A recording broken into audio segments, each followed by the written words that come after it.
दर्शकों, इस वक्त हमारे समक्ष है घनश्याम मूलचंदानी, जो कि आप महाराष्ट्र प्रदेश कार्यकारिणी सदस्य और जिला उपाध्यक्ष हो।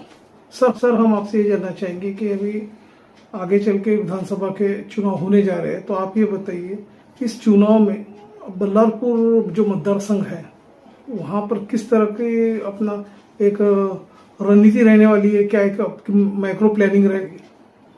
तो देखिए, अभी लोकसभा का इलेक्शंस हुए अभी अप्रैल 19 तारीख को, उसके रिजल्ट आए इलाहाबाद में। हमको ऐसा लगता है कि हमने इस बल्लारपुर विधानसभा के अंदर लोकसभा के अंदर बहुत मुसंडी मारे और 48,200 वोटों की लीड हमारे सुधीर भाऊ मुनगंटीवार से हमारी उम्मीदवार खासदार प्रतिभाताई धानोरकर को मिली।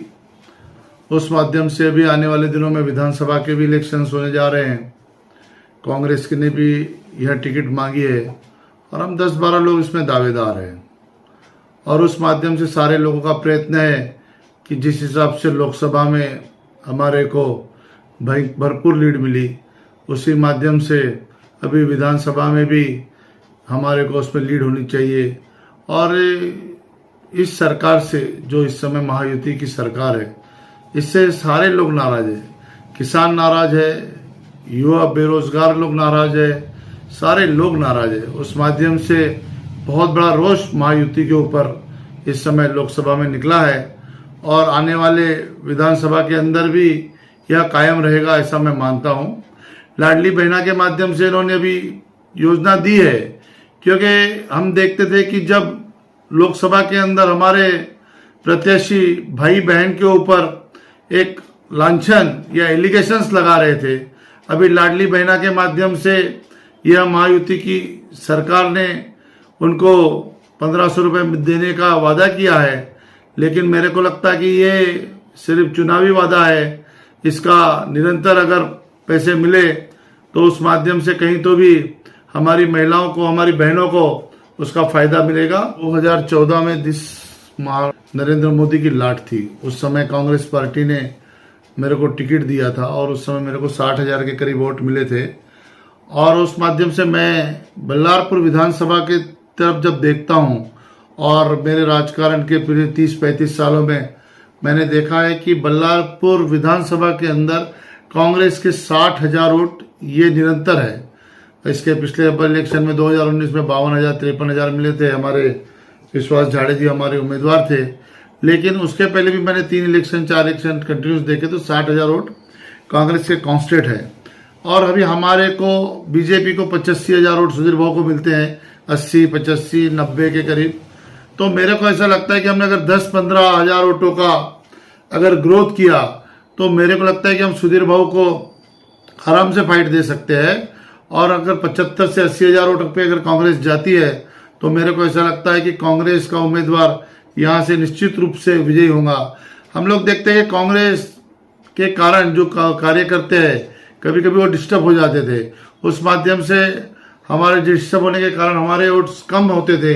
लेकिन अगर हम सब लोगों ने एक साथ मिलकर अगर काम किया तो मेरे को लगता है कि सुधीर भाऊ को हराना हमारे लिए कोई बहुत बड़ी बात नहीं है।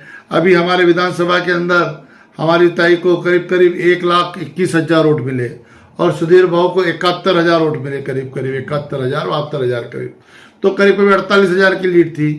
तो हम लोग चाहते कि हम कांग्रेस का सारा कार्यकर्ता, जो छोटे से छोटा कार्यकर्ता और एक उम्मीदवार के साथ अगर हम खड़े रहे, जिसको भी टिकट मिलेगी, 10-12 लोग तो टिकट मांग रहे, एक उम्मीदवार जिसको भी टिकट मिलेगी, हम सारे लोग उसके पीछे अगर खड़े रहे तो ये मतदार संघ कांग्रेस के फेवर में आने के लिए मेरे को नहीं लगता कि जो पिछले हम 6 टर्म से हम लोगों ने आमदार नहीं देखे हैं, तो उस माध्यम से हम लोग 30 साल से आमदार नहीं देखने को, अभी लगता है कि हमारे को आमदार देखने का चांस इस बार हमारे लोगों को मिलेगा, ऐसा मेरे को लगता है। देखिए, पब्लिक है और ये पब्लिक मेरे को ऐसा लगता है सब कुछ जानती है। ये लाडली बहन योजना अभी इलेक्शन को 2 महीने बाकी है तब ला रहे हैं। लाडला भाऊ योजना इलेक्शन को 2 महीना है तब ला रहे हैं। तो इनको लगता है कि हम अगर पब्लिक को अगर थोड़ा बहुत लालच देकर अगर हम उस माध्यम से हम लोग इनसे वोट ले लेंगे तो ये महाराष्ट्र, हम पुरोगामी राज्य के अंदर रहते हैं। महाराष्ट्र राज्य ये कोई पिछड़ा हुआ राज्य नहीं है। यहाँ की जनता जागरूक जनता है। उनको भी मालूम है कि हमारे को ये सिर्फ अभी 2 महीने के लिए हमारे को लालच दिया जा रहा है। कहीं तो उस माध्यम से सरकार के ऊपर पहले डिप्रिशिएट का बहुत बड़ा भयंकर लोड है और ये कर्जा ले लेके ये लोग ऐसे काम कर रहे हैं। अभी मैं गडकरी साहब का ये देख रहा था स्टेटमेंट, उन्होंने कहा कि हम ऐसे अगर पैसे देकर लालच देकर अगर जनता को अगर हम लोग वोट मांगेंगे तो ये राजनीति के लिए अच्छा नहीं है। लेकिन ऐसा लगता है हमारे को कि हम लोगों ने जो है रोजगार उपलब्ध करना चाहिए, जो युवक है उसको रोजगार देना चाहिए, जो महिलाएं उसके साथ न्याय करना चाहिए, रोजगार उपलब्ध करो। कांग्रेस पार्टी ने कोई लालच एकदम पार्टी को नहीं दी थी, उन्होंने रोजगार उपलब्ध किया था। बड़ी बड़ी इंडस्ट्रीज जहां पे खनिज पदार्थ है वहां उन्होंने इंडस्ट्रीज लाई और उस माध्यम से लोगों को रोजगार मिला। पहले बेरोजगारी नहीं थी, लेकिन ये पिछले जब से मोदी जी की सरकार आई है बेरोजगारी इतनी भयंकर प्रमाण पे बढ़ती जा रही है कि मैं देख रहा हूं कि लोगों को रोजगार ही नहीं है। आज ही मैं बॉम्बे का वो देख रहा था, क्या बोलते एयर इंडिया का, वहां पे इतने लोग जमा हो गए कि जितने पद है 1700 पद के लिए 30-30 हजार लोग आ रहे हैं। तो ये आज ही मैं पेपर में पढ़ रहा था, यानी पूरे भयंकर परिस्थिति हो गई है कि जो इंटरव्यू लेने वाले थे उनका भी सिस्टम बिगड़ गया था। इतनी भयंकर बेरोजगारी हमारे देश के अंदर है और महाराष्ट्र के अंदर है। और महाराष्ट्र में जितने भी उद्योग है वो गुजरात की ओर लेके जा रहे हैं और महाराष्ट्र को पूरे बेरोजगारी के जो लड़के हैं वो इतने तैयार होते जा रहे हैं कि उनको रोजगार नहीं मिल रहा है। तो उस माध्यम से ये लालच देने का काम थोड़े दिनों के लिए सरकार कर रही है, लेकिन महाराष्ट्र की जागरूक जनता इनके अंडर में नहीं आएगी, इनके चक्कर में नहीं आएगी, ऐसा मेरे को लगता है। और महाविकास आघाड़ी संपूर्ण रूप से आने वाले दिनों में महाराष्ट्र में सरकार बनाएंगे, ऐसा मेरे को लगता है। 100% निजात मिलेगा। देखो कल ही आज सवेरे ही मैं पेपर पढ़ रहा था कि पिछले 6 महीने के अंदर 1200 कुछ किसानों ने आत्महत्या की। पिछले 6 महीने में जो हंगाम चल रहा है ना, 1296 लोगों ने आत्महत्या की, यानी रोज 6 लोगों ने आत्महत्या की है। इतना बड़ा भयंकर पोजीशन हमारे इस विदर्भ के अंदर है, यानी रोज 6 किसान आत्महत्या कर रहे हैं। किसान को इन्होंने कहा था कि हम एमएसपी बढ़ा के देंगे, लेकिन कहीं भी ऐसा लग रहा है कि इनको एमएसपी बढ़ा के मिली।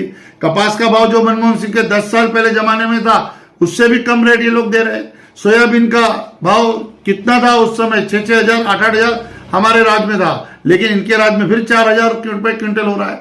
तो एमएसपी किसानों की बढ़ कहां रही है, उनका उत्पन्न बढ़ कहां रहा है। एजुकेशन की हम बात करते हैं, पूरे मैंने देखा है कि कितने जिला परिषद के स्कूल्स है जहां 5-5 6-6 क्लासेस है और 1 और 2 टीचर पूरे 6-6 क्लासेस को चला रहा है। सिस्टम इतना बिगड़ गया, ये बोलते हैं हम एजुकेशन फ्री करेंगे। अरे तुम पहले एजुकेशन का सिस्टम तो सुधारो। एजुकेशन का तुम्हारा सिस्टम ही पूरा खराब है। तुम्हारे जिला परिषद के स्कूल्स में 6-6 क्लासेस, 5-5 क्लासेस, 7-7 क्लासेस में 2 और 1 और 3 टीचर रहते हैं। पूरे क्लास में तुम्हारे टीचर्स नहीं है। टीचरों की भर्ती नहीं कर रहे तुम लोग, किसी चीज की भर्ती नहीं कर रहे, किसानों के साथ अन्याय कर रहे। तो ये महाराष्ट्र की जनता तुम्हारे साथ रहेगी क्यों? जो कांग्रेस ने काम किया, जो हमारे कांग्रेस के जितने लोग थे उन लोगों ने काम किया है, उन्होंने एक पुख्ता काम किया है। ये लोग सिर्फ अभी रेवड़ियां बांटने का काम कर रहे हैं और रेवड़ियां बांटने के माध्यम से कभी किसी का फायदा नहीं होता है। लेकिन अगर मेन अपन बेरोजगारी दूर करना है तो हमको इंडस्ट्रीज लानी पड़ेगी और युवकों को रोजगार देना पड़ेगा। युवक पान ठेले के ऊपर नहीं घूमता रहेगा और खर्रा खाते हुए, कहीं तो भी जब उसको रोजगार मिलेगा ना तो उसको कहीं ना कहीं हम लोग न्याय कर सकेंगे महाविकास आघाड़ी के माध्यम से। ये मैं बताना चाहता हूं। आजकल जो युवक है ना, मैंने बहुत सारे युवक देखता हूं, वो लोग सिर्फ जो कांग्रेस ने उनके पिताजियों को नौकरी दी है ना, उसके पेंशन के ऊपर उनके घर चल रहे हैं। ये परिस्थिति है जो कांग्रेस ने उनके पिताजियों को नौकरी दी है। तो यही एक मैं बोलना चाहता हूं कि कहीं जो पुख्ता काम करो। ये तो जो काम है, अभी हम लोग जब लोकसभा में घूमते थे ना, तो मैं यही कहता था कि सुधीर भाव से पूछिए कि इन्होंने रोड और नालियां तो बनाए, जो लोग बनाते हैं, जो आमदार का काम है। इन्होंने एक भी सादा उद्योग 30 साल के अंदर हमारे इस पूरे विधानसभा के अंदर उन्होंने लेकर आएंगे तो वो जो बोलेंगे मारने को तैयार है। एक भी सिंचन का प्रकल्प जिसके कारण किसानों की आय बढ़ती है, डबल फसल करता है, एक भी यानी इरिगेशन का प्लांट उन्होंने लाया होगा ये 30 साल के अंदर, तो वो बताए हमारे को। कोई भी ऐसा पुख्ता काम इन्होंने नहीं किया। रोड और नालियां तो बनती रहेंगी, नगर सेवक रहेंगे वो बनाएंगे, म्यूनसिपालिटी रहेगी वो बनाएगी, जिला परिषद रहेंगी वो बनाते रहेंगी। सिर्फ ये रोड और नालियां बनाने से भी तो नहीं होगा ना, बाकी भी तो बहुत ऐसे काम है जो हमारे को करना पड़ेगा। जब हम लोक प्रतिनिधि है और हम लोग 10-10, 15-15 साल से इस राज्य के मंत्री है और पहले 2-3 लोगों में हमारा नाम आता है, तो हमारे को ये सब चीजें करनी पड़ेगी। चाहे पुम्पुर्ना हो, चाहे मूल हो, बल्लारपुर हो, ये हमारे विधानसभा में आते हैं। तो कहीं ना कहीं अगर वहां पे उद्योग आएंगे तो लड़के रोजगार के ऊपर लगेंगे। और हमारे यहाँ पूरी नदियां हैं चारों तरफ, हमारे पूरे विधानसभा के अंदर। उधर उमा नदी है, इधर वर्धा नदी है, बीच में और 2-3 रिवर्स है। कहीं भी एक सादा सिंचन का प्रकल्प नहीं है कि जिसके कारण पानी अड़ाने के बाद हमारे को पानी मिल सके किसानों को। अभी महाविकास आघाड़ी का जो भी उम्मीदवार होगा, चाहे कांग्रेस पार्टी से हो कि शिवसेना से हो कि राष्ट्रवादी से हो, शरद पवार गढ़ से, हमारे को उसके पीछे खंभीर रूप से खड़ा रहना है। और इस बार कांग्रेस पार्टी हो, चाहे शिवसेना हो, चाहे राष्ट्रवादी कांग्रेस को, जिसको भी महाविकास आघाड़ी टिकट देगी, हम सारे लोगों का इस बार सोच है कि हम लोगों ने उसके पीछे रहना है और इस बार कांग्रेस का आमदार इस क्षेत्र से चुन के लाना है।